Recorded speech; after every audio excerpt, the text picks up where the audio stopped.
வணக்கம் நேயர்களே, அச்சு அலசல் நிகழ்ச்சிக்கு உங்களை அன்போடு வரவேற்கிறோம். நேற்று முன்னாள் தலைமைச் செயலாளர் ராமமோகன் ராவ் ஒரு பரபரப்பான செய்தியாளர் சந்திப்பை கொடுத்திருந்தார். அதுல பல்வேறு குற்றச்சாட்டுகள், நான் தான் இன்னும் தலைமைச் செயலாளராக இருக்கிறேன் என்பது தொடங்கி என்னுடைய உயிருக்கு அச்சுறுத்தல் இருக்கிறது என்பது வரை, முன்னாள் முதலமைச்சர் ஜெயலலிதா அவர்கள் தற்போது பதவியில் இருந்திருந்தால் இந்த ரெய்டெல்லாம் நடந்திருக்குமா அப்படிங்கிற போன்ற கேள்விகள் வரை பல்வேறு பரபரப்பான கேள்விகளை அவர் எழுப்பினார், பரபரப்பான குற்றச்சாட்டுகளை வைத்தார். அந்த விஷயம் தொடங்கி மத்தியில் நேற்று ஒரு அனைத்து கட்சி கூட்டம் காங்கிரஸ் உடைய அழைப்பின் பேரில் நடந்திருக்கிறது. 8 கட்சிகள் இணைந்து பிரதமர் மோடி பதவி விலக வேண்டும் என்று கேட்டிருக்கிறார்கள். அதுல மம்தா பானர்ஜி அவர்கள் கடுமையான எதிர்ப்பு குரலை எழுப்பி இருக்கிறார்கள் மோடி அவர்களுக்கு எதிராக. இப்படி பல்வேறு விஷயங்கள். இன்று வார்து புயல் குறித்து ஆய்வு செய்வதற்காக மத்திய குழு இங்கே வருகிறது. இப்படி பல்வேறு செய்திகளை நாம் தொடர்ந்து இன்றைய அச்சு அலசல் நிகழ்ச்சியில் அலசவிருக்கிறோம் நேர்களே. அதற்கு நம்முடன் இன்றைய விருந்தினராக இணைக்கிறார் எழுத்தாளர் முத்துக்குமார் அவர்கள். உங்களுடைய நிகழ்ச்சிக்கு வரவேற்கின்றேன். நிச்சயமா ராமமோகன் ராவ் அவர்களுடைய பிரஸ் மீட் தான் இன்னைக்கு எல்லாருக்குமே தலைப்பு செய்தி, எல்லாரும் பேசிட்டு இருக்கிற செய்தியுமா கூட இருக்கு. அதுல பல்வேறு விஷயங்களை அவர் சுட்டி காட்டுறாரு, நம்ம ஒண்ணுனா போகலாம். பட் அவருடைய இந்த ஒரு பிரஸ் கான்ஃபரன்ஸை நீங்க ஒட்டுமொத்தமா உங்களுடைய அதுல இருந்து உங்களுக்கு கிடைக்கக்கூடிய டேக் அவேஸ் எதை பாக்குறீங்கன்னு ஒரு ஆரம்ப கட்டத்தில் சொன்னீங்கன்னா then we can of course go into ஒரு பாயிண்டா நிச்சயமா நம்ம விரிவாக. ஒரு ஐஏஎஸ் அதிகாரிக்கு இயல்பாகவே மன வலிமை மிகவும் அதிகமாக இருக்கும். அது எல்லாருக்கும் தெரிஞ்ச விஷயம் தான். ஆனால் அவருடைய உடல் வலிமை தான் என்ன ரொம்பவும் ஆச்சரியப்படுத்துது.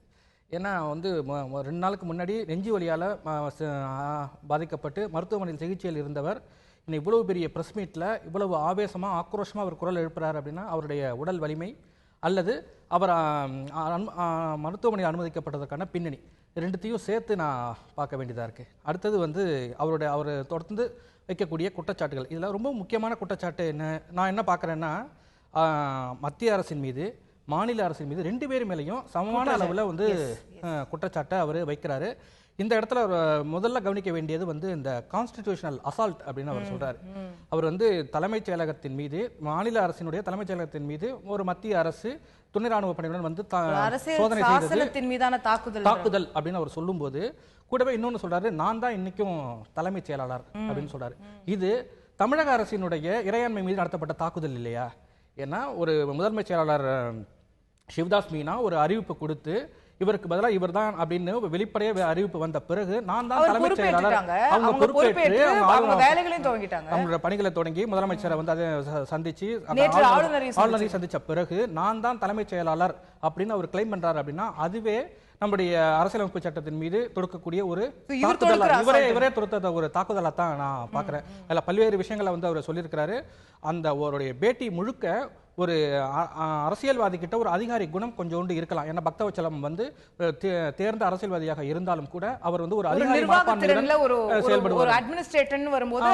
அதுக்கான இதுவும் உள்ளவர் அப்படின்னு பக்தவச்சலம், சி சுப்பிரமணியம் போன்றவர்கள் சொல்லுவாங்க. இவர் ஒரு அதிகாரியாக இருந்து பக்கா அரசியல்வாதியாக செயல்பட்டு இருக்கிறாரோ அப்படிங்கிற ஒரு சந்தேகம் அவர் தொடர்ந்து பயன்படுத்திய வார்த்தைகள்லேருந்து நான் புரிஞ்சுக்கிறேன். ஏன்னா மக்களை சந்திப்பேன் அப்படிங்கிற ஒரு அரசியல்வாதி மக்களை சந்திப்பேன் சொல்வது ஒரு இயல்பான பொருள்.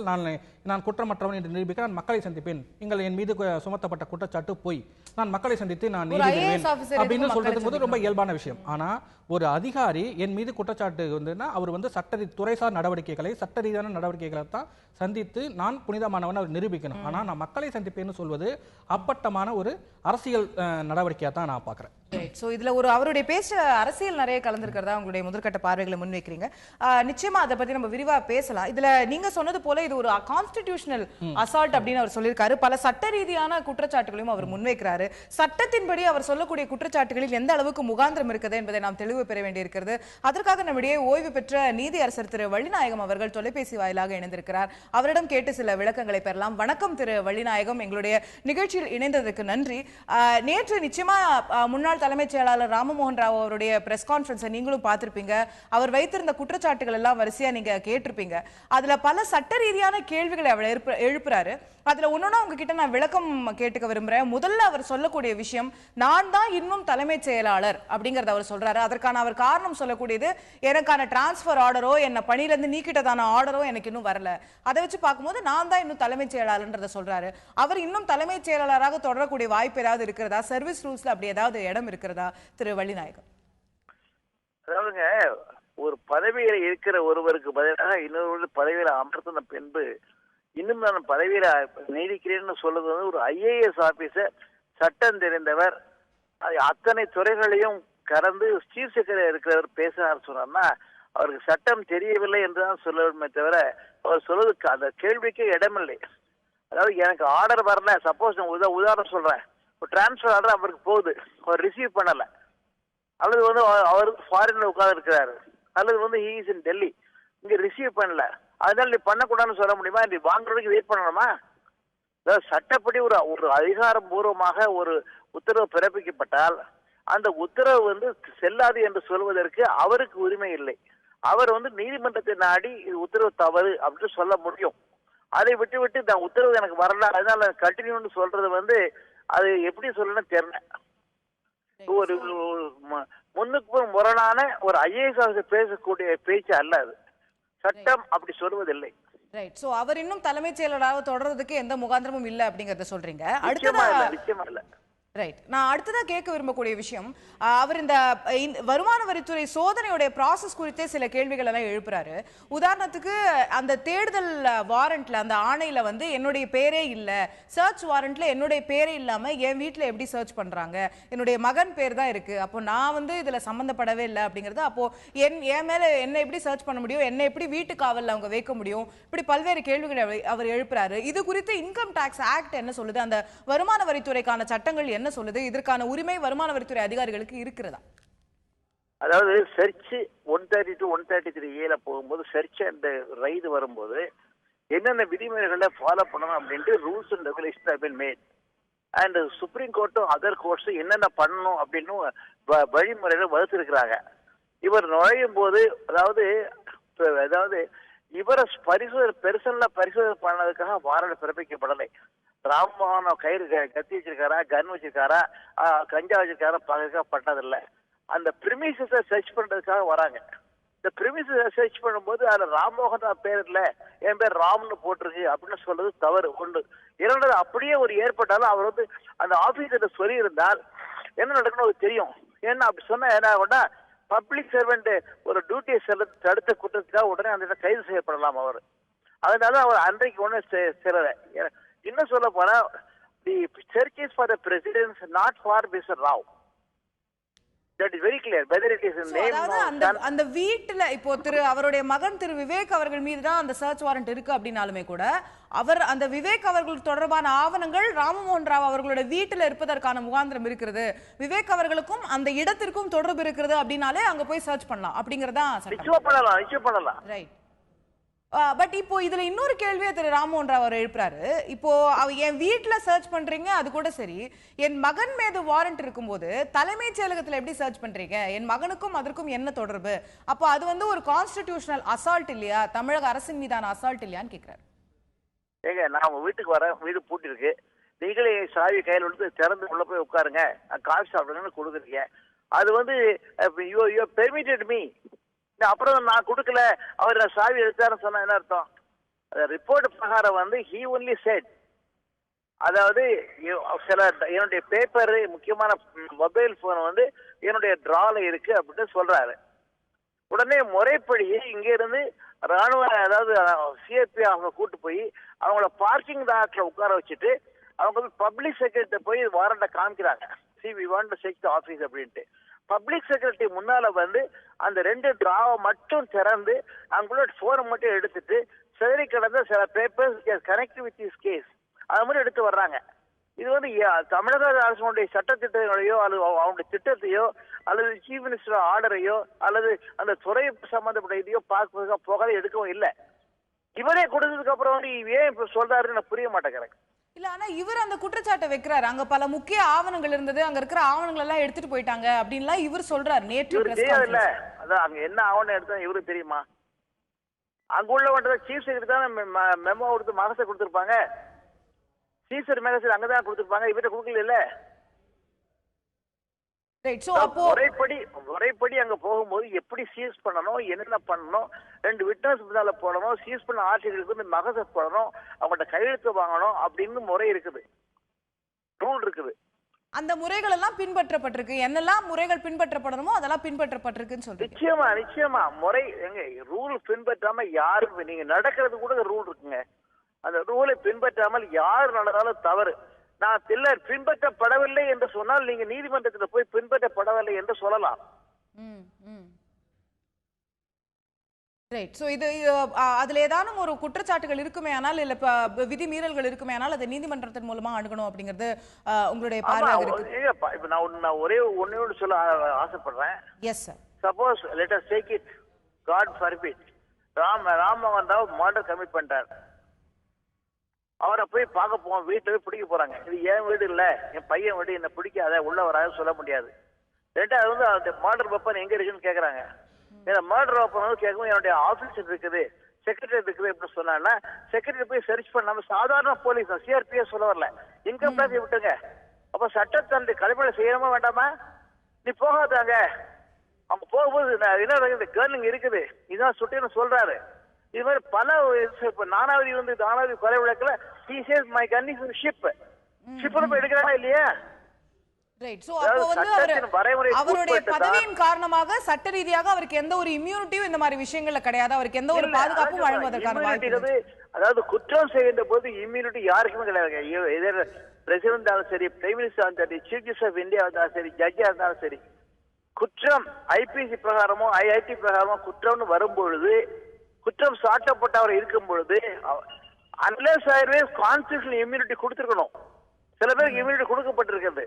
அது மாதிரி இம்யூனிட்டி சீஃப் செக்ரட்டரி கிடையாது, ஐஏஎஸ் ஆஃபீஸர் கிடையாது. Right right. சோ இதுவே ஒரு அமைச்சராகவோ ஒரு பிரதமராகவோ ஜனாதிபதியாவோ இருந்தா அது வேற கேஸா இருந்திருக்கும். ஆனா தலைமைச் செயலாளருக்கு இப்படி ஒரு பாதுகாப்பு சட்டத்துல வழங்கப்படல. பெருமிஷன் வாங்க, உங்களுக்கு தெரியும். To prosecute, suppose prosecute the CM, it should get sanction from the governor. Yes. அதுபோல வந்து prosecute the PM should get permission from the president. To prosecute a judge should get permission from the chief justice. அதெல்லாம் சட்டம் என்பது எப்பொழுதுமே தெளிவாக எழுதப்பட்டிருக்கிறது. சட்டம் தெரியவில்லை என்பதற்காக நான் சொல்லுதான் சரி என்று வருவது மிக மிக தவறான அணுகுமுறை. இன்னொன்று ஒன்னே சொல்லி முடிச்சுறேன். குற்றம் சாட்டப்பட்டவர் அவர் தன் குற்றத்தை கோர்ட்டில் தான் நிரூபிக்க முடிய, நான் குற்றமற்றவன் பப்ளிக் நான் கூட்டிட்டு நான் மன்றத்தை நிரூபிக்கிறேன்னு சொல்றது இதுவரைக்கும் உலகத்தில் எந்த மூலையில் நடக்காத ஒரு செயல். ரைட். நன்றி திரு வள்ளிநாயகம், உங்களுடைய கருத்துக்களை தெரிவித்ததற்கு. சட்ட ரீதியான சில விஷயங்களுக்கும் பதிலளித்தீர்கள். நன்றி. தற்போது ஒரு சிறிய இடைவேளை எடுக்க வேண்டியிருக்கிறது நேயர்களே. இடைவேளைக்கு பிறகு திரு வள்ளிநாயகம் அவர்கள் சொன்ன கருத்துக்கள் குறித்தும் நாம் தொடர்ந்து பேச வேண்டியிருக்கிறது. அதை தாண்டி திரு ராமமோகன் ராவ் அவர்கள் வைத்திருக்கக்கூடிய பல விமர்சனங்கள், குற்றச்சாட்டுகள் இருக்கிறது. குறிப்பாக முன்னாள் மறைந்த முதலமைச்சர் ஜெயலலிதா அவர்கள் தற்போது இருந்திருந்தால் இந்த ரெய்டுகள் நடந்திருக்குமா என்ற கேள்வியை அவர் எழுப்பியிருக்கிறார்.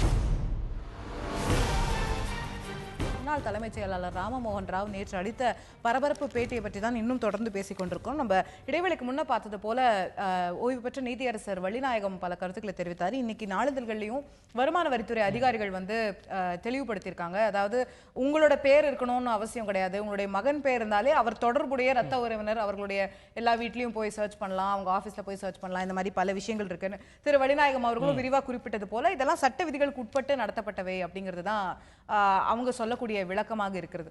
சோ இதை தாண்டி நீங்க ஏற்கனவே சொன்னது போல அவர் வந்து ஒரு அரசியல் ரீதியான குற்றச்சாட்டுகளை முன்வைக்கிறாரா அப்படிங்கிற பார்வையும் நீங்க எழுப்பினீங்க. அதே போன்ற சில விமர்சனங்களை திரு பொன் ராதாகிருஷ்ணன், தமிழிசை சவுந்தரராஜன் அவர்கள் போன்றவர்களும் வைத்திருக்காங்க.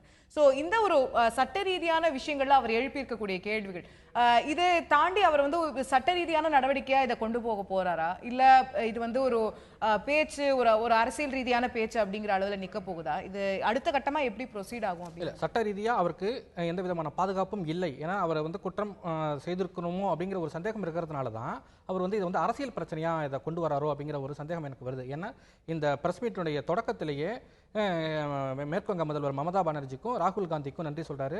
அதிமுகவை சேர்ந்த 2 தலைவர்களுக்கு, ஒரு செய்தி தொடர்பாளர், ஒரு மாநிலங்களவை உறுப்பினர், 2 பேருக்கு வந்து எஸ் ஆர் பாலசுப்ரமணியம், பேராசிரியர் தீரன், இவர் 2 பேருக்கும் நன்றி சொல்றாரு. இதுவே ஒரு அரசியல் ரீதியான ஒரு செயல்பாட்டாக தான் பார்க்குறேன். அடுத்தது வந்து நான் வந்து முதலமைச்சரால், அதாவது ஜெயலலிதாவால் நியமிக்கப்பட்டவன் அப்படின்னு சொல்றாரு. முதலமைச்சரால் ஜெயலலிதாவால் நியமிக்கப்பட்டவன் அப்படிங்கிறதுனால இவர் மேல எந்த விதமான சோதனையும் நடத்தக்கூடாதுன்னு அவர் வந்து சொல்றாரா? ஏன்னா ஜெயலலிதா மேலேயே அவங்க முதலமைச்சரா இல்லாத ஒரு காலகட்டத்தில் அவங்க மேலேயே அவங்க வீட்டிலேயே போய் சோதனை நடத்திருக்காங்க. இருக்கும்போதே சிறை போனாங்க. அவங்க சிஎம்மா இருக்கும்போதே சிறை போனாங்க. சட்டத்துல எந்த இம்யூனிட்டி இல்லங்கும் போது அவங்களே சிறை சென்றிருக்காங்க நீதிமன்ற தீர்ப்பால். அதனால வந்து ஜெயலலிதாவால் நியமிக்கப்பட்டவன் அப்படின்னு சொல்லி அதிமுக தொண்டர்களுக்கு ஒருவித சமிங்கை அவர் கொடுக்கிறாரோ அப்படிங்கிற ஒரு சந்தேகம் எழுப்புது. அவர் பயன்படுத்தக்கூடிய வார்த்தை கூட எனக்கே தொண்டர்களுக்கே இந்த நிலை என்றால் சாதாரண அதிமுக தொண்டர்களுக்கு என்ன நிலை சாதாரண அப்படின்னு பொதுமக்களுக்கு அப்படின்னு சொல்றதுல கூட ஓரளவுக்கு நியாயம் இருக்கு. ஆனா அதிமுக தொண்டர்களுக்கு அப்படின்னு சொல்லும் போது அவர் அதிமுக தொண்டர்களை தனக்கு சாதமாக, அதாவது ஜெயலலிதாவால் நியமிக்கப்பட்டவன் எனக்கு இப்படி ஒரு அநியாயம் நிகழ்ந்திருக்கிறது, நீங்கள்லாம் கிளந்து வாருங்கள் அப்படின்னு மறைமுகமா சமிகை கொடுக்கிற மாதிரியான ஒரு சித்திரத்தை அவர் உருவாக்குறாரு. ரெண்டாவது வந்து நான் ஜெயலலிதாவால் பேணி வளர்க்கப்பட்டவன் அப்படின்னு அவர் சொல்றாரு. ஜெயலலிதா என்பவர் ஒரு அரசியல் தலைவர், பல்வேறு காலகட்டங்களில் ஆட்சி தலைமையில் இருந்திருக்கிறார். அவரிடமிருந்து ஒரு ஆட்சியாளர் நாம தான் கத்துக்கணும். நான் அவரிடமிருந்து இதை கற்றுக்கொண்டேன் அப்படின்னு சொல்வதுங்கிறது ஒரு இயல்பான ஒரு விஷயம். ஆனா இவர் வந்து என்னை பேணி வளர்த்தவர் அப்படின்னு சொல்லும்போது ஜெயலலிதா அது அவங்க காலம் சென்ற தலைவர், அவங்க போன பிறகு அவர் வந்து இப்படியான ஒரு கிளைம் எடுக்கிறதுங்கிறது முதல்ல தவறு. அதிலும் இவர் குற்றம் சாட்டப்பட்டிருக்கிறார். ஒரு மிகப்பெரிய தமிழகத்திலே இதுவரை இல்லாத ஒரு சம்பவம் நடந்திருக்கிறது. தலைமைச் செயலகத்தில் சோதனை நடந்திருக்கிறது, வருமான வரி சோதனை நடந்திருக்கிறது.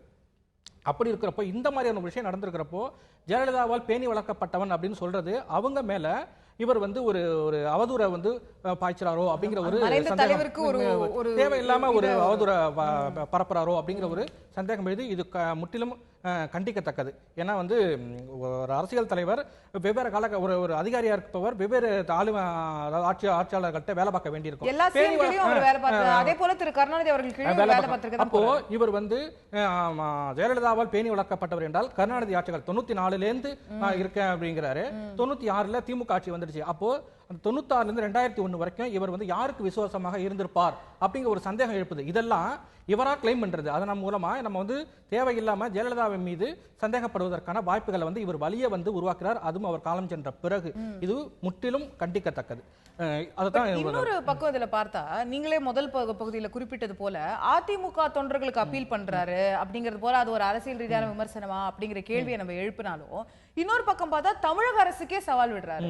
தமிழக அரசுக்கு எனக்கு பணியை ரத்து செய்யக்கூடிய ஆணை வழங்க துணிச்சல் இருந்ததா, என்னை வந்து பணியில இருந்து நீக்கிட்டுல இந்த சோதனையை நடத்திருக்கணும், அந்த மாதிரியான கேள்வி ஒரு அவர் தலைமை வகித்த ஒரு அந்த அரசு மெஷினரி அவர் இப்போ வெளியே வந்ததுக்கு பிறகு வந்து உங்களுக்கு துணிச்சல் இருந்ததா அப்படிங்கிற மாதிரியான வார்த்தைகள் வந்து அவர் தமிழக அரசை நோக்கி பயன்படுத்தும் போது அதுவும் ஒரு அதிமுக லெட் அரசு தானே. அப்போ எந்த இடத்துல அந்த விமர்சனம் வருது? எந்த இடத்துல வருதுன்னா இது வந்து அதிமுகக்குள்ளேயே அதிமுகவுடைய தலைமை இப்பொழுது இல்லாத ஒரு சூழலில் அதிமுகக்குள்ளேயே ஒரு விதமான ஒரு பிரிவினையை உருவாக்குறாரோ அப்படிங்கிற ஒரு சந்தேகத்தை எழுப்புது. ஏன்னா முதலமைச்சராக இருப்பவர் ஓ பன்னீர்செல்வம், அவர் வந்து என்ன பதவி நீக்கம் செய்வதற்கு அவருக்கு திராணி இருக்கிறதா அப்படின்னு கேட்கிறாரு, கட்ஸ் இருக்கிறா அப்படின்னு கேட்கிறாரு. இது திராணிங்கிறது வந்து ஜெயலலிதா பயன்படுத்திய வார்த்தை.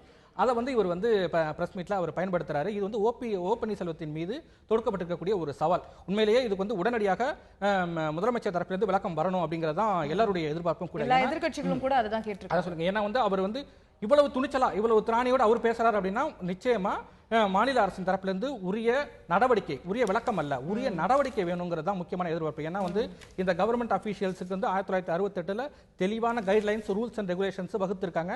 அதுல இது மாதிரி பிரஸ் மீட்டை சந்திக்கிறதுக்கு குறிப்பா அரசாங்கத்தை விமர்சித்து பேசுவதற்கெல்லாம் இந்த ஐஏஎஸ் அஃபீஷியல்ஸ்க்குலாம் வந்து உரிமையே கிடையாது. இது துறை சார்ந்த நடவடிக்கையே எடுக்க வேண்டும். தலைமைச் செயலாளர் பதவியிலிருந்து நீக்கப்பட்டிருக்காரே தவிர இவர் வந்து இன்னும் ஒரு சர்வீஸ்ல இருக்கிற ஐஏஎஸ் ஆபீசர் இடமாற்றம் தான் செய்யப்பட்டிருக்கிறார் அல்லது காத்திருப்பு பட்டியலில் வைக்கப்பட்டிருக்கிறார். இப்பொழுதும் அவர் வந்து பணியிட மாற்றம் செய்யல. பணியிட மாற்றம் செய்தால் சிவில் சர்வீஸ் கீழ இன்னும் இருக்கக்கூடிய ஒரு ஆபீசர் தான் நிச்சயமா. அதனால வந்து தமிழக அரசு இவர் மீது பணியிட நீக்கம், அதாவது சஸ்பெண்ட் உத்தரவு பிறப்பிப்பதற்கான எல்லா அதிகாரமும் தமிழக அரசுக்கு இருக்கிறது. அதை தாண்டி மத்திய அரசையும் அவர் குற்றம் சுமத்தும் போது மத்திய அரசு சுவமோட்டோவாக நடவடிக்கை எடுப்பதற்கான எல்லா வாய்ப்புகளும் இருக்கிறது. இன்னமும் மத்திய அரசும் மாநில அரசும் இன்னும் இது தொடர்பான நடவடிக்கை எடுக்கவில்லை. மத்திய அரசிலிருந்து அரசியல் ரீதியான விஷயங்கள் மட்டுமே வெங்கையா நாயுடு போன்றவர்களிடம் வருகிறது. இன்னமும் அதிகாரப்பூர்வ நடவடிக்கை வரவில்லை. இதுல வியப்பை தருகிறது. இதுல மத்திய அமைச்சர்களுடைய ரியாக்ஷன் கூட நம்ம பார்க்கும்போது நேற்று ரவிசங்கர் பிரசாத் அவர்கள் சொல்றாரு, சட்டத்தின் முன் அனைவரும் சமம், நாங்க வந்து சட்ட ரீதியான நடவடிக்கை எடுக்கிறோம் அப்படின்னு. அதே போல திரு வெங்கையா நாயுடு அவர்கள் சொல்றாரு, இது வந்து ஒரு சட்ட ரீதியான நடவடிக்கையை வந்து எல்லாம் இது பண்ணிட்டு இருக்க கூடாது அப்படிங்கிற மாதிரியான நீங்க சொன்னது போல லீகலான பொசிஷன்ல தான் அவங்க தொடர்ந்து பேசிக்கிட்டு இருக்காங்க. மத்திய அமைச்சர் பொன் ராதாகிருஷ்ணன் மட்டும் ஒரு கேள்வி எழுப்பியிருக்கிறாரு, இப்படி எல்லாம் பேட்டி கொடுக்கிறாருன்னா இதன் பின்னணியில் என்ன இருக்கிறது என்பதை ஆராய வேண்டும் அப்படிங்கிற ஒரு கூடுதல் வார்த்தையை அவர் சேர்த்து சொல்லியிருக்கிறத பார்க்கிறோம். சோ மத்திய அமைச்சர்கள்னு சொல்லும்போது அவங்களோட ரியாக்ஷன் இப்படிதான் இருந்திருக்கு. இன்னமும் நீங்க சொன்னது போல துறை ரீதியான நடவடிக்கை எடுப்பதற்கான அந்த நடவடிக்கை எடுப்பதற்கான எல்லா விதமான முகாந்திரமும் இதுல இருக்கு. ஏன்னா வந்து ஒரே சமயத்துல வந்து என்னோட உயிருக்கு ஆபத்து அப்படிங்கிறார். அவர் வந்து ஆனா யார் இதற்கு மூலமா முன்னாடி ஆபத்துங்கிறத அப்படி சொல்லல. ஆனா இதுக்கு முன்னாடி சொல்லப்பட்ட விஷயங்கள் எல்லாமே மத்திய அரசுக்கு எதிராக இருக்கு. மத்திய அரசு வந்து மாநில அரசினுடைய உரிமையை பெறாமல், முதலமைச்சருக்கு தகவல் கொடுக்காமல், முதலமைச்சருக்கு தகவல் கொடுக்காமல் இவர் எப்படி சொல்றாருன்னு தெரியல. ஏன்னா முதலமைச்சர் சொல்லணும். இன்னும் முதலமைச்சர் என்ன சொல்றாரு, முதலமைச்சர் தேர்ந்து சாதகமான சமிகை கூட வந்திருக்கலாம். இவருக்கு வந்து நான் சாதகமான சமிகை கொடுத்துட்டேன்னு முதலமைச்சர் ஓ பன்னீர்செல்வம் வந்து ராம்மோகன் ராவ்ட்ட சொல்ல வேண்டிய அவசியம் இல்லை. ஏன்னா இவர் வீட்ல தான் ரெய்டு. அப்போது இவருக்கு அதனால வந்து communicate பண்ணிருக்க வாய்ப்பு சொல்ல வேண்டிய அவசியம் இல்லை. அதனால இவர் துறைசாரிய அந்த நடவடிக்கை எடுப்பதற்கான எல்லா விதமான முகாந்திரமும் இருக்கு. ஆனா இன்னமும் மத்திய அரசும் மாநில அரசும் அதிகாரப்பூர்வமா ஏன் எடுக்கல, வெறுமனே அவரை காத்திருப்பு பட்டியல் மட்டுமே வைத்திருப்பது ஏன்ங்கிறது ஒரு வியப்பை தரக்கூடிய விஷயம். நம்ம பொறுத்திருந்து பார்க்கணும் இதுல அடுத்தடுத்த கட்ட நடவடிக்கைகள் என்ன இருக்க போறது. நீங்க சொல்வது போல எதிர்க்கட்சிகள் அனைவரும் இன்னைக்கு கேட்டிருக்கக்கூடிய குரலா என்ன இருக்குன்னா, முதலமைச்சர் வந்து இதுக்கு ஒரு விளக்கம் அளிக்கணும் அப்படிங்கறத கேட்டிருக்காங்க. இல்ல அவர் விளக்கம் என்பதை தாண்டி நடவடிக்கையை நான் எதிர்பார்க்கிறேன். நிச்சயமா நடவடிக்கை இருக்குமா, அது வந்து இல்ல ஒரு அறிக்கையா வருமா, இல்ல அந்த நடவடிக்கையே ஒரு மெசேஜா வந்துட போதா அப்படிங்கறதெல்லாம் பொறுத்திருந்து பார்க்க வேண்டி இருக்கிறது. நம்ம முன்னாள் தலைமைச் செயலாளரோட பேட்டி ஒரு பக்கம் பரபரப்பை ஏற்படுத்த, தற்போது இருக்கக்கூடிய தலைமைச் செயலாளர் டாக்டர் கிரிஜா வைத்தியநாதன் அவர்களுக்கான முதல் சவால் இன்னைக்கு எழுந்திருக்கு அப்படின்னு சொல்லலாம். மத்திய குழு ஒன்று வந்திருக்கிறது இந்த வார்ட் புயலுக்கான விஷயம், அந்த ஆய்வுகள் மேற்கொள்வதற்கு, அதற்கான நிதி ஒதுக்கீடு எவ்வளவு டேமேஜ் ஆயிருக்கு அப்படிங்கறதெல்லாம் பாக்குறதுக்கு. நேத்து இரவுல அவங்க வந்தாங்க. இன்னைக்கு தான் 10 மணிக்கு முதலமைச்சரை சந்திச்சு அவங்க பணியை துவங்குறாங்க அப்படிங்கறத பாக்குறோம். சோ இந்த மத்திய குழுவுக்கான தரவுகளை சேகரித்து கொடுப்பது, அவர்களுக்கு ஒரு சரியான விஷயங்களை அவங்களை கொண்டு போய் காட்டுறது, இந்த மாதிரியான விஷயங்கள் நமக்கு இப்போ இருக்கக்கூடிய தலைமைச் செயலாளருக்கான ஒரு முதல் சவாலா பார்க்கலாம். நிச்சயமா. அதாவது தலைமைச் செயலாளருக்கு மட்டுமல்ல, முதலமைச்சருக்கு மட்டும் ஒட்டுமொத்த தமிழகத்துக்குமே இது மிக மிக ஒரு சவாலை கொடுக்கக்கூடிய ஒரு விஷயம் தான். ஏன்னா வந்து கடந்த ஆண்டும் இதே டிசம்பரில் மிகப்பெரிய ஒரு பெருவெள்ளத்துக்கு ஆளாகினோம். அதன் பிறகு இந்த ஆண்டு வந்து வார்த்து புயல் வந்து பெரிய அளவில் தாக்கத்தை ஏற்படுத்தியிருக்கு. குறிப்பாக வந்து மின்சாரம் ரீதியான பிரச்சனைங்கிறது மிகப்பெரிய அளவில் ஒவ்வொரு தனி மனுஷனையும் பாதிச்சிருக்கு. சென்னை, காஞ்சிபுரம், திருவள்ளூர் மாவட்டங்களில் 30,000க்கும் மேற்பட்ட கம்பங்கள் மின்கம்பங்கள் வந்து சரிஞ்சிருக்கு. மின்கம்பங்கள் சரிஞ்சு அந்த டிரான்ஸ்ஃபார்மர்கள் எல்லாம் பாதிக்கப்பட்டு, வயர்கள் எல்லாமே பாதிக்கப்பட்டு பெரிய ஒரு நஷ்டத்தை, பெரிய ஒரு இடர்பாடை வந்து மக்கள் சந்திச்சிருக்காங்க. அதனால உடனடியாக இதில் வந்து நடவடிக்கை எடுக்க வேண்டியது மத்திய அரசினுடைய கடமை. குறிப்பாக அதாவது பாஜகவை சேர்ந்தவர்கள், மத்திய அமைச்சர்கள் சொல்வது போல ஒரு மிக நெருக்கடியான ஒரு காலகட்டத்தில் தமிழகம் இருக்கு. குறிப்பாக முதலமைச்சருடைய மறைவு தொடர்ந்து ஒரு புதிய ஆட்சி முதல்ல வந்திருக்கக்கூடிய சொல்ல நாங்கள் வந்து மிகவும் ஆதரவு கரத்தோட இருப்போம், நேசத்தோட இருப்போம், ஆதரவு கொடுப்போம் அப்படின்னு சொல்லியிருக்கக்கூடிய சூழல்ல அப்படின்னு சொல்லியிருக்கிற மத்திய அரசு ஏன் இவ்வளவு காலதாமதமா இந்த குழு அனுப்புதுங்கிறது மிக மிக முக்கியமான ஒரு கேள்வியை பார்க்குறேன். ஏன்னா வந்து பொதுவாக இந்த மாதிரி விஷயங்கள்லாம் நடக்கிறப்ப வந்து அந்த சேதம் நடந்து ஓரிரு அல்லது 3-4 தினங்கள்ல வந்து பார்க்கறது மூலமா தான் மெய்யான வந்து சேதத்தை வந்து உருவாக்க முடியும். ஆக்சுவலா போன டிசம்பர் ஃப்ளட்லயுமே இதுதான் நம்ம பார்த்தோம். ஆக்சுவலா பிரதமர் நேரடியா ஃபர்ஸ்ட் வந்து ஹெலிகாப்டர்ல பார்த்தாரு, அதெல்லாம் பண்ண, அது ஒரு பக்கம் நடந்தது. பட் இந்த குழு ஆய்வு செய்யக்கூடிய குழு கிட்டத்தட்ட என்னோட நினைவு சரியா இருந்தா ஜனவரி மாதம் தான் வந்தாங்க. சோ இது வந்து ஒரு வழக்கமா இருக்கக்கூடிய ஒரு ப்ரொசீஜரல் டிலே அப்படின்னு எடுத்துக்கலாம். ப்ரொசீஜரல் டிலே அப்படின்னா அது இருக்க கூடாதுங்கிறது தான் முக்கியமான விஷயம். ஏன்னா வந்து மக்களுடைய உயிர் சார்ந்த ஒரு விஷயம். அடுத்தடுத்து அவர்கள் அடுத்த கட்ட நடவடிக்கைக்கு நகரணும் அப்படின்னா இந்த புனரமைப்பு பணிகள் மிக வேகமா நடக்கணும். அதுக்கு நிதி அவசியம். அந்த நிதி அவசியம் கரண்ட் நெட்வொர்க் எல்லாம் வந்த பிறகு வந்து பார்க்கறதுல என்ன இருக்கு, மெய்யான சேதம் என்ன அப்படிங்கிறது நமக்கு தெரியாமையே போயிடும். ஏன்னா வந்து முதலமைச்சர் வந்து மீண்டும் பதவியேற்ற பிறகு அதிகாரப்பூர்வமா பிரதமர் மோடியை சந்தித்ததனுடைய பிரதான கோரிக்கையே எங்களுக்கு வந்து இந்த வார்த்து புயல் நிவாரணம் தான் கேட்டிருக்காரு. 1000 கோடி ரூபாய் குறைந்தபட்சம் முதல் கட்டமாக கிட்டத்தட்ட 23,000 கோடி ரூபாய் உங்களுக்கு தமிழகத்துக்கு தேவைப்படுது புனரமைப்பு பணிகளுக்காக. ஆனா அந்த மதிப்பீடு காலதாமதம் செய்து கொண்டே போகும்போது அந்த மதிப்பீட்டு அந்த தொகை வந்து குறைவதற்கான வாய்ப்பு இருக்கு. அது வந்து மேலும் மேலும் சிக்கலை தான் உருவாக்கும். ஏன்னா 23,000 கோடி, அப்போ 23,000 கோடி அவங்க கிளைம் பண்ணும்போது அந்த 3-4 தினங்களுக்கு முன்னாடி வந்து பார்த்தா மெய்யான சேதத்தை அவங்க வந்து பார்த்துக்கிறதுக்கான வாய்ப்பு இருக்கு. ஆனா இப்பொழுது கொஞ்சம் கொஞ்சமா மக்களே வந்து தங்களை தானே தயார்படுத்திக்கிறதுக்கான ஆரம்பிக்கிறப்போ அந்த ஒரிஜினல் இது வந்து தெரியாம போறதுக்கான வாய்ப்புகள் இருக்கு. அது தமிழக அரசுக்கு நட்டம். இது ஆனா அந்த மெய்யான விஷயங்கள் அவர்களுக்கு போய் சேருவதற்கு தமிழக அரசும் தலைமைச் செயலாளரும் அங்க இருக்கக்கூடியவர்களும் சரியான மக்களிடம் அவர்களை அழைத்து செல்வது, சரியான இடங்களில் எடுத்துக்கொண்டு போய் காட்டுவது, ஏற்கனவே நம்ம வைத்திருக்கக்கூடிய ஆவணங்கள், புகைப்படங்கள் இதெல்லாம் வந்து கொடுப்பது, இந்த மாதிரியான விஷயங்களையும் நிச்சயமா தமிழக அரசு முயற்சி செய்யும் என்று நாம் எதிர்பார்ப்போம். அடுத்த 3 தினங்களுக்கு தொடர்ந்து ஆய்வுகளை இந்த மத்திய குழு மேற்கொள்ள இருக்கிறது. அதன் முடிவில் தமிழகத்திற்கு எவ்வளவு நிதிகளை வந்து அவர்கள் கணக்கிட்டு சொல்ல போகிறார்கள், இதெல்லாம் நாம் எதிர்பார்த்து கொண்டிருக்கிறோம். அரசியல் ரீதியான மாற்றங்கள் தொடர்ந்து தமிழகத்தில் நடந்து கொண்டிருக்கின்றன. அதுல ஒன்றாக நேற்று மக்கள் நல கூட்டு இயக்கத்திலிருந்து மறுமலர்ச்சி திராவிட முன்னேற்றக் கழகம் வெளியேறி இருக்கிறது. அதற்கான அறிவிப்பை நேற்று வைகோ அவர்களும் செய்தியாளர்களை சந்திச்சு வெளியிட்டாரு. ஒரு திடீர்னு வந்த அறிவிப்பு, ஒரு சாதாரணமா செய்தியாளர்கள்ட்ட பேசிட்டு இருக்கும்போது எந்த ஒரு இதுவுமே இல்லாம அப்படி போற போக்குல நாங்க இந்த மாதிரி கூட்டணியில இருந்து வெளியேறிட்டோம், நாங்க அடுத்து இது பண்ண போறோம் அப்படின்னு சாதாரணமா சொல்லிட்டு போயிட்டாரு. ஆனா செய்திகள் அது ஒரு பரபரப்பான விஷயமா வந்தது. மற்ற 3 தலைவர்களுக்கும் இதுக்கான ரியாக்ஷனும் சொல்லியிருக்காங்க. அதுல திரு திருமாவளவன் அவர்கள் இது எனக்கு அதிர்ச்சி அளிக்கிறது, ஆனாலுமே அவர் நட்பு தொடரும் சொன்னது நல்ல விஷயம் அப்படிங்கறத சொல்லியிருக்காரு. ஜி ராமகிருஷ்ணன் போன்றவர்கள் இது அவர் முன்னாடியே, முத்தரசன் போன்றவர்களும் சொல்லியிருக்காங்க, இது அவர் எங்களோட முன்னாடியே கலந்து ஆலோசனை பண்ணிருக்கலாம், திடீர்னு இந்த மாதிரி சொல்லிட்டாரு அப்படின்னு. ஜி.கே. வாசன் சொல்லியிருக்கக்கூடியது ரொம்ப ஒரு இன்ட்ரெஸ்டிங்கான அப்சர்வேஷனா இருந்தது. இதுல ஆச்சரியப்படுறதுக்கு ஒண்ணுமே இல்லை, எதிர்பார்த்த ஒரு முடிவு அப்படிங்கறத அவர் சொல்லியிருக்காரு. உங்களுடைய பார்வை இந்த ஒரு விலகல் குறித்து? ஆச்சரியமா நான் ஜி.கே. வாசனோட கருத்தோட ஒத்து போறேன். ஏன்னா ஒரு ஆச்சரியப்படுறதுக்கு எதுவுமே இல்லை, இந்த இயல்பான ஒரு விஷயமா தான் நான் பார்க்குறேன். ஏன்னா எந்த ஒரு அரசியல் கூட்டணி, தேர்தல் கூட்டணியுடைய அதாவது நிலைத்தன்மையும் நீடிப்புத்தன்மையும் அந்த கூட்டணி பெறுகின்ற வெற்றி தோல்வியை பொறுத்தது தான்.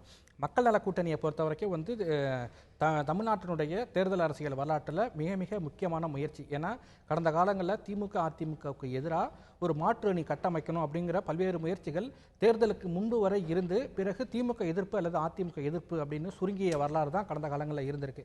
ஆனால் மக்கள் நல கூட்டணி மட்டும்தான் ஒரு பரிணாம வளர்ச்சியோடு கூடிய கூட்டணியாக திமுக அதிமுகவுக்கு எதிராக பெரிய அளவுல உருவான ஒரு முறை அனைத்து விமர்சகர்களும் இவங்க உடைஞ்சிருவாங்க, பிரிஞ்சிருவாங்கன்னு சொல்லும்போது திரும்ப திரும்ப அவங்க அதாவது பரிணாம வளர்ச்சி அப்படின்னு சொல்றது ஆதரவு எதிர்ப்பு எல்லாவற்றையும் சேர்த்து ஒரு பரிணாம வளர்ச்சியோட தான் அவங்க வளர்ந்து வந்தாங்க. குறிப்பா ஊடகங்களால் அதிக அளவு முக்கியத்துவம் கொடுக்கப்பட்ட அணி அப்படின்னு நான் மக்கள் நல கூட்டணி சொல்லுவேன். அதை மக்கள் நல கூட்டணி தலைவர்கள் ஒத்துக்கொள்ள மாட்டாங்க.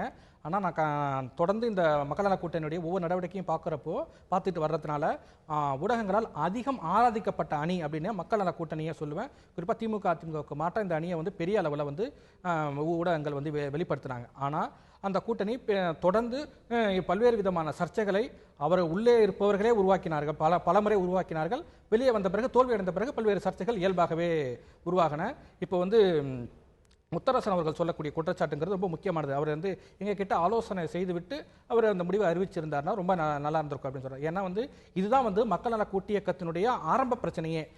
மக்கள் நல கூட்டு இயக்கம், அதாவது அப்பொழுது ஜவஹர்லால் அவர்களும் அந்த கூட்டணியில் மனிதநேய மக்கள் கட்சியும் இருந்தார். அவர்களுடைய கலந்து பேசாமலே இந்த மக்கள் நல கூட்டு இயக்கம் தேர்தலை சந்திக்கும், இணைந்தே தேர்தலை சந்திக்கும்னு சொல்வதன் மூலமா தான் அதுதான் அந்த மக்கள் நல கூட்டத்துக்குள்ள உருவான முதல் பிளவு. ஜவஹர்லால் அவர்கள் வெளியேறினார், மனிதநேய மக்கள் கட்சி அந்த கூட்டணியில் இந்த கூட்டு இயக்கத்தின் வெளியேறியது. அது முதல் இன்று வரை அது தொடர்கிறது. இந்த கூட்டணி உடைவதற்கு நான் காரணமாக இருக்க மாட்டேன் அப்படின்னு சொன்னவர் மக்கள் நல கூட்டணியின் ஒருங்கிணைப்பாளராக இருந்த வைகோ. ஆனால் அவர் தான் இன்னைக்கு முதல்ல வெளியேறிய நபராக இருந்திருக்காரு. அதுக்கு வலுவான காரணங்களும் இருக்கு. ஏன்னா அந்த மக்கள் நல கூட்டணி தேர்தலுக்கு பிறகு 7 மாத காலங்கள் இருந்திருக்காங்க. இல்லை பல்வேறு விதமான முரண்பாடுகள் அவங்களுக்குள்ள இருந்துச்சு. குறிப்பாக எதிர்க்கட்சி தலைவர் மு.க. ஸ்டாலின் கூட்டிய அனைத்து கட்சி கூட்டத்தில் பங்கேற்பது தொடர்பாக இந்த மக்கள் நல கூட்டணியில் மிகப்பெரிய ஒரு சர்ச்சை வெடிச்சு, குறிப்பாக திருமாவளவன் பங்கேற்கணும்னு சொல்லி மற்றவங்களாம் பங்கேற்க வேண்டாம் அப்படிங்கிறது பெரிய அளவில் சர்ச்சை உருவாகி அது அந்த மக்கள் நல கூட்டத்தில் சலசலப்பை உருவாக்குச்சு. அதன் பிறகு இடைத்தேர்தலில் போட்டியிடலாமா வேண்டாமாங்கிறதுல பெரிய ஒரு இடதுசாரிகள் போட்டியிடணும்னு சொன்னாங்க. குறிப்பாக சிபிஎம் போட்டியிடணும் அப்படின்னு சொல்லிச்சு, மற்ற கட்சிகள்லாம் போட்டியிட வேண்டாங்கிறாங்க. அதுல மிகப்பெரிய ஒரு சர்ச்சை உருவாகி அதுவும் அப்படியே இருந்தது. அதன் பிறகு புதுச்சேரியில விடுதலை சிறுத்தைகள் காங்கிரஸுக்கு ஆதரவு அப்படிங்கிற ஒரு நிலைப்பாட்டை எடுத்து அது கூட ஒரு பெரிய சர்ச்சையாச்சு. இறுதியா அந்த பண மதிப்பிழப்பு விவகாரத்துல முற்றிலும் எதிரெதிர் நிலைப்பாட்டை 3 கட்சிகள் ஒரு நிலைப்பாட்டையும் வைகோ நேரடியான அவர்களிருந்து முற்றிலும் மாறுபட்ட நிலைப்பாட்டையும் எடுத்தார். குறிப்பா இந்த 3 கட்சிகளும் பாரதிய ஜனதா கட்சியை பிரதமர் மோடியை கடுமையாக விமர்சித்து வரும் சூழலில் இவர் நிச்சயமா அதிலிருந்து முற்றிலும் மாறுபட்ட நிலைப்பாட்டை எடுக்கும் போதே இந்த கூட்டணி உடைவதற்கான எல்லா விதமான ஆயத்த பணிகளும் முடிந்துவிட்டன. சந்தேகம் வருது. இப்ப நீங்களே குறிப்பிட்டது போல ஒரு 4 பிரச்சனைகளை கோடிட்டு காட்டினீங்க. அதுல திமுகவோட அனைத்து கட்சி கூட்டம், அப்புறம் திமுக அனைத்து கட்சி கூட்டத்துல விடுதலை சிறுத்தைகளுக்கு ஒரு கருத்து வேறுபாடு வருது. இதுல இடைத்தேர்தலில் போட்டியிடுவதா இல்லையா அப்படிங்கிறதுல இடதுசாரிகளுக்கு ஒரு கருத்து வேறுபாடு வருது. டிமானிட்டைசேஷன் மாதிரி விஷயத்துல மதிமுகவுக்கு ஒரு இதுல தொடர்ந்து பார்க்கும்போது இந்த கூட்டணி அமையும் போதே ஊடகங்கள்ல பேசப்பட்டது என்னன்னா, இவர்கள் வெவ்வேறு கருத்துக்களை உடைய தலைவர்கள் எப்படி ஒன்னா சேர்ந்திருக்காங்க, ஈழ பிரச்சனையில என்ன பண்ணுவாங்க, கூடங்குளம் பிரச்சனையில என்ன பண்ணுவாங்க, இப்படி பல கேள்விகள், கச்சத்தீவுல என்ன இப்படி பல கேள்விகள் எழுப்பப்பட்டு கொண்டே இருந்ததுதான். இதெல்லாம் தெரிஞ்சுதான் அவங்க கூட்டணியா சேர்ந்தாங்க. எங்களுக்குன்னு ஒரு அந்த கூட்டு இயக்கத்தோடைய ஒரு அஜெண்டா இருக்கு, நாங்க அதை கிரியேட் பண்ணி ஃபார்ம் பண்ணிருக்கோம், அதன்படி தான் நாங்க வழி நடப்போம் அப்படிங்கறதெல்லாம் சொன்னாங்க. அதுதான் அவங்க தொடர்ந்து கொடுத்து கொண்டிருந்த ஒரு எக்ஸ்பிளனேஷனா, அதுக்கான ஒரு விளக்கமா இருந்தது. அப்போ இந்த மாதிரி இந்த அனைத்து கட்சி கூட்டமோ இல்ல இடைத்தேர்தலோ இதே கேள்விகள் ஊடகங்களால முன்வைக்கப்படும் போது கூட அவர்கள் இந்த கருத்து வேறுபாடுகளை தாண்டி நாங்க ஒருமித்த முடிவை தான் எடுத்துட்டு இருக்கோம் அப்படிங்கறத சொன்னாங்க. சோ எல்லா கட்சிகளுக்கும் ஏதோ ஒரு கட்டத்துல கருத்து வேறுபாடு வந்திருக்கிறது. ஆனா அதை தாண்டி அவர்கள் கடந்து ஒன்றாக இருந்திருக்கிறார்கள். இந்த பிளவு இல்ல இந்த விலகல் அப்படிங்கிறது இப்போ வர்றதுக்கான காரணம் என்ன? இல்லை, நான் தொடக்கத்திலே சொன்னது போல ஒரு கூட்டணியுடைய நிலைத்தன்மையும் நீடிப்புத்தன்மையும் வெற்றி தோல்வியை பொறுத்து தான் இருக்கு. வெற்றி வரணும் அப்படிங்கிற ஒரு எதிர்பார்ப்போட எல்லா கசப்புகளையும் உள்ளுக்குள்ளேயே விழுங்கி கொண்டு அந்த தேர்தல் வரைக்கும் அவங்க தாக்குப்பிடிச்சாங்க. தேர்தலில் ஒரு படுதோல்வியை அந்த கூட்டணி சந்திச்சது. யாருமே வெற்றி பெற முடியவில்லை. 7 மாத காலமும் பல்வேறு தொடர்ந்து சர்ச்சைகளுக்குள்ளேயே தான் இருந்துச்சு. முன்னாடிலாம் சர்ச்சையில வெளிப்படையா சொன்னா அது அந்த கூட்டணிக்கு எதிர்வினையா முடிஞ்சு போயிடும் அப்படிங்கறதால அமைதியாக இருந்தாங்க. தேர்தலுக்கு பிறகு யாரும் பதில் சொல்லிட்டு இருக்க வேண்டிய ஒரு அவசியம் இல்ல. வெளிப்படையா சொல்ல தொடங்கினாங்க. அது ஒரு முதலில் திருமாவளவன் சொன்னார், அதன் பிறகு இடதுசாரிகள் சொன்னார்கள், வைகோ அவர்கள் சொன்னார். முத்தரசன் சொல்லக்கூடிய ஒரு குற்றச்சாட்டுக்கு பதில் அளிக்கும் போது, நீங்க என்னை பார்த்து ஒரு கேள்வி கேட்டால் நான் 8 கேள்வி கேட்பேன், 10 கேள்வி கேட்பேன் என்ற மாதிரியான ஒரு எதிர்வினை வைகோ ஆட்டினார். சோ அவங்களுக்குள்ள மிகப்பெரிய ஒரு புகைச்சல் இருக்கும்போது அடுத்த கட்டத்தை நோக்கி நகர்வது, இந்த கூட்டணியால் பலன் இல்லை அப்படிங்கும்போது, தேர்தல் பலன் இல்லைங்கும்போது அடுத்த கட்டத்தை நோக்கி நகர்வதுதான் இயல்பான ஒன்று. அது திருமாவளவன் அவர்களே தெளிவா சொல்லியிருக்காரு. ஒவ்வொரு தேர்தலுக்கும் ஒரே உத்தியைத்தான் பயன்படுத்த வேண்டும் என்ற அவசியம் இல்லைன்னு அவர் சொல்லியிருக்காரு. திருமாவளவன் சொல்வது வைகோவுக்கு பொருந்தாதான் என்ன? இந்த தேர்தலுக்கு ஒரு கூட்டணி, அடுத்த தேர்தலுக்கு வேறு கூட்டணியை நோக்கி நகர்வதற்கான ஒரு திட்டத்தை வகுத்திருக்கலாம். அது கூட இந்த கூட்டணி முறிவுக்கான காரணமாக இருக்கு. இந்த கட்சிகள் இங்க இருந்து அடுத்த டிராவல் எப்படி இருக்கும்னு நினைக்கிறீங்க? திரு வைகோ அவர்கள் இங்க இருந்து அடுத்த கட்டமா அவருடைய நகர்வுகள் எப்படி இருக்கும்? இல்ல அந்த கட்சிக்கான எதிர்காலம், மதிமுக அப்படிங்கிறதுக்கான எதிர்காலம் எப்படி பாக்குறீங்க? இந்த கூட்டு இயக்கத்தில் இருக்கக்கூடிய மிச்சம் இருக்கக்கூடிய 3 கட்சிகள் இவர்கள் இணைந்தே தான் பயணிப்பார்களா, இல்ல திரும்பவும் இவங்களும் தனித்தனியா பிரிஞ்சுறதுக்கான வாய்ப்பு இருக்கா? இந்த 2 பகுதிகளுடைய டிராவலும் அடுத்த கட்டமா எப்படி? முதல்ல மதிமுக பொறுத்த வரைக்கும் அவங்க இந்த மக்கள் நல கூட்டணி கூட்டு இயக்கத்திலிருந்து முற்றிலுமே விலகிட்டதுனால அவங்க அடுத்தது நிச்சயமா வேற ஒரு கூட்டணியை நோக்கி நகர்வதற்கான வாய்ப்புகள் இருக்கு. இதுல 2 பார்வையில் என்ன பார்க்குறேன், ஏன்னா ஜெயலலிதா அவர்கள் மருத்துவமனையில் சிகிச்சை பெற்று வந்தது முதல் மறைவுக்கு பிறகு வரை தொடர்ந்து அதிமுகவுக்கு ஆதரவான நிலைப்பாட்டையே தொடர்ந்து எடுத்து வருகிறார் வைகோ. அதனால அவருக்கு அடுத்த கூட்டணி அதிமுகவுக்கு கூட வைப்பதற்கான வாய்ப்புகள் இருக்கிறது. ஏன்னா அதிமுகவுக்கு மிகப்பெரிய அளவில் இவங்க 2 பேருக்கு இடையில பெரிய பிளவு இல்லை. தொடர்ந்து அவங்க பல்வேறு விஷயங்களில் திமுகவை எதிர்க்க வேண்டும் என்பதற்காக அதிமுகவினுடைய சாதகமான ஒரு நிலைப்பாட்டை தான் வைகோ போன்ற விஷயங்கள்ல ஜெயலலிதா அவர்களுடைய கொள்கைகளை ரொம்ப கடுமையா அமைந்திருப்பது புதிய அரசு, ஓ பன்னீர்செல்வம் அரசு. அவருக்கு ஜெயலலிதா என்ற ஒரு மிகப்பெரிய ஆளுமை இழந்த பிறகு அவர்களுக்கு தேர்தல் கூட்டணி என்பதெல்லாம் கூட ஒரு அத்தியாவசியமான தேவையாக இருக்கலாம். அது மதிமுகவுக்கு சாதகமாக அமையலாம். அடுத்தது இந்த பண மதிப்பிழப்பு விவகாரத்தில் பிரதமர் மோடிக்கு மிகப்பெரிய அளவில் கேட்காமலேயே வழியே சென்று ஆதரவு கொடுக்கிறார் வைகோ. அதனால பாஜகவுக்கும் ஒரு கூட்டணி அவசியம் அப்படிங்கிற ஒரு சூழல்ல அந்த பக்கமும் நோக்கி நகர்வதற்கான வாய்ப்புகள் இருக்கு. அரசியல்ல எதுவும் சாத்தியம். அதனால அதிமுக பக்கமும் நகரலாம், பாஜக பக்கமும் நகரலாம். இது மதிமுகவுக்கான வாய்ப்புகள். அடுத்தது விடுதலை சிறுத்தைகள் மக்கள் நல கூட்டணியை பொறுத்த வரைக்கும் இது விடுதலை சிறுத்தைகள் மக்கள் நல கூட்டணிக்கு தலைமை பொறுப்பை ஏற்க வேண்டிய ஒரு தருணம் உருவாகிவிட்டதாகவே நான் பார்க்கிறேன். இந்த மக்கள் நல கூட்டணிக்கு நேற்று வரை ஒருங்கிணைப்பாளர் என்ற பதவிதான் இருந்தது. இப்பொழுது வைகோ வெளியேறிவிட்டதால் மக்கள் நல கூட்டணியின் தலைவராக விடுதலை சிறுத்தைகள் தலைவர் தொல் திருமாவளவன் தலைமை ஏற்க வேண்டும் அப்படிங்கிறது ஒரு முக்கியமான ஒரு நகர்வா இருக்கும் அப்படின்னு நான் எதிர்பார்க்கிறேன். ஏன்னா இடதுசாரிகள் இருக்கும்போது இடதுசாரிகளுடைய வழிகாட்டுதலில் ஒரு மக்கள் சக்தி மிகுந்த தலைவராக இருக்கக்கூடிய தொல் திருமாவளவன் இந்த மக்கள் நல கூட்டணிக்கு ஏன் தலைமை ஏற்கக்கூடாது? நிச்சயமாக தலைமை ஏற்கலாம். அதற்கான வாய்ப்புகள் அவர் உருவாக்கினால் அது அந்த கட்சிக்கு அந்த கட்சிக்கும் அந்த கூட்டணிக்கும் அவர் இதுகாரம் சொல்லி வந்த திமுக மாற்று அப்படிங்கிறதுக்கு அந்த கொள்கைக்கு வலு சேர்க்கும். இல்லை, தேர்தலுக்கு தேர்தல் வேற உத்தி என்றால் அவர் அடுத்த கூட்டணியை நோக்கி நகர்வதற்கான வாய்ப்புகளே இருக்கும். ஸோ என்ன செய்ய போறாங்க அந்த 3 தலைவர்களும் சேர்ந்து அப்படிங்கிறதான் அடுத்த கட்ட எதிர்பார்ப்பு. பார்க்கலாம். திரு முத்துக்குமார் அவர்கள் சொல்வது போல திருமாவளவன் அவர்களுக்கு அடுத்த ஒரு எலிவேஷன் இருக்க போகிறதா, இல்ல அந்த 3 தலைவர்கள் வெவ்வேறான முடிவுகளை, அடுத்த தேர்தலை நோக்கிய யுக்திகளை, வெவ்வேறான முடிவுகளை எடுக்க போகிறார்களா? பொறுத்திருந்து பார்க்க வேண்டியிருக்கிறது நேர்களே. மற்றும் ஒரு முக்கியமான விஷயம் பேச வேண்டியிருக்கிறது. மத்தியில ஒரு அனைத்து கட்சி கூட்டம் ராகுல் காந்தி அவர்களால் கூட்டப்பட்டிருக்கிறது. 8 வெவ்வேறு கட்சிகள் அதுல ஒன்றாக இணைந்து பேசியிருக்கிறார்கள். குறிப்பா இந்த பண மதிப்பிழப்பு விவகாரம் பற்றி பேசியிருக்கிறார்கள். பிரதமர் மோடி பதவி விலக வேண்டும் என்ற கோரிக்கை வலுவாக அந்த ஒரு அனைத்து அனைத்து கட்சி கூட்டத்தின் முடிவில் வந்திருக்கக்கூடியதை நாம் பார்க்கிறோம். தமிழகத்துல பல்வேறு அரசியல் சூழல்கள் பரபரப்பாக போய் கொண்டிருக்க டெல்லியில ஒரு அனைத்து கட்சி கூட்டம் நேற்று நடந்திருக்கிறது. ராகுல் காந்தி அவர்கள் அந்த கூட்டத்திற்கான அழைப்பை விடுத்திருந்தார். குறிப்பாக இந்த டிமானிட்டைசேஷன், அதே போல பிரதமர் மீதே அவர் டைரக்டா வச்சிருந்த ஊழல் குற்றச்சாட்டுகள், இதை குறித்து விவாதிப்பதற்கான கூட்டம். அவர் வந்து கிட்டத்தட்ட ஒரு 15 கட்சிகளை அழைச்சிருந்தாருன்னு நினைக்கிறேன். 8 கட்சிகள் வந்திருந்தாங்க. அதுல குறிப்பா இரு பெரும் தலைவர்களா அந்த மீட்டிங்ல நம்ம பார்க்கும்போது இருந்தது அப்படின்னா, ஒன்னு ராகுல் காந்தி அவர்களை சொல்லலாம், இன்னொன்னு மம்தா பானர்ஜி அவர்களை சொல்ல முடிஞ்சது. பல விஷயங்கள்ல வந்து முதற் கருத்தாக மம்தா பானர்ஜி அவர்கள் முன்மொழிந்து அதை ராகுல் காந்தி அவர்கள் வழிமொழியக்கூடிய சூழ்நிலையெல்லாம் கூட நேற்று அந்த கூட்டத்தில் ஏற்பட்டிருக்குன்னு சொல்றோம். அவங்க அந்த வகையில் மம்தா பானர்ஜி அவர்கள் முன்மொழிஞ்ச ஒரு முக்கியமான விஷயம் வந்து பிரதமர் பதவி விலகணும் அப்படிங்கிற கோரிக்கையை நேற்று அந்த கூட்டம் மூலமா வச்சிருக்காங்க. இந்த கூட்டம், அதற்கு கிடைத்த ஆதரவு, அதுல முன்வைக்கப்பட்ட கருத்துக்கள், இதெல்லாம் எப்படி பார்க்க? மிக முக்கியமான ஒரு நடவடிக்கை இது. அகில இந்திய அளவிலான ஒரு முக்கியமான நடவடிக்கை, அரசியல் நடவடிக்கையாக இதை நான் பார்க்குறேன். ஏன்னா வந்து இந்த பண மதிப்பிழக்க விவகாரம் வந்து பெரிய அளவில் வந்து அரசியல் கட்சிகளால் கடுமையான ஒரு விமர்சனத்துக்கு உள்ளாகி பொதுமக்களால் அதிக அளவில் பாதிப்புக்குள்ளான அதே சமயத்தில் அரசியல் கட்சிகள், குறிப்பாக பாரதிய ஜனதா அல்லாத கட்சிகள் கடுமையான ஒரு எதிர்ப்பு நிலைப்பாட்டை எடுத்து தொடர்ந்து விமர்சிச்சுட்டு வர சூழலில் இன்னும் ஒரு 3 நாளில் வந்து மோடி எதிர்பார்க்கும் புதிய இந்தியா பிறக்கக்கூடிய ஒரு சூழலில் இந்த ஒரு கூட்டம் கூடியிருக்காங்க. இது ரொம்ப முக்கியமான ஒரு கூட்டமாக நான் பார்க்குறேன். ஏன்னா குறிப்பாக வந்து ராகுல் காந்தி கூட்டிய கூட்டத்துக்கு மம்தா பானர்ஜி அவர்கள் வந்து அந்த கூட்டத்தில் மிகப்பெரிய அளவில் வந்து மோடி அரசின் மீது குற்றச்சாட்டை வச்சிருக்காங்க. குறிப்பாக வந்து இந்த திட்டம் தோல்வியை ஒப்புக்கொண்டு உடனடியாக பதவி விலக வேண்டும் அப்படிங்கிற ஒரு அழுத்தமான கோரிக்கை, காரசாரமான ஒரு கோரிக்கையை முன் வச்சிருக்காங்க. இது ரொம்ப முக்கியமான தேசிய அளவில் ஒரு முக்கியமான ஒரு அரசியல் நகர்வாக பார்க்குறேன். எப்படின்னா அரசியல் ரீதியாங்கிறப்போ தேர்தல் ரீதியாகவும் நான் பார்க்குறேன். ஏன்னா வந்து கடந்த காலம் இந்த 2.5 ஆண்டுகளாக எதிர்க்கட்சிகளை ஒருங்கிணைக்கும் புள்ளி எது அப்படிங்கிற ஒரு பெரிய ஒரு குழப்பம் இருந்துச்சு. இந்த பண மதிப்பிழக்கு விவகாரம் வந்து அவங்கள வந்து ஓரணியில் ஒன்று திரட்டி இருக்கிறதா பார்க்குறேன். கூடவே ஒரு சிறிய நெருடலும் இருக்கு. ஏன்னா இதில் வந்து முக்கியமாக பங்கேற்க வேண்டிய இடதுசாரிகள் இல்லை.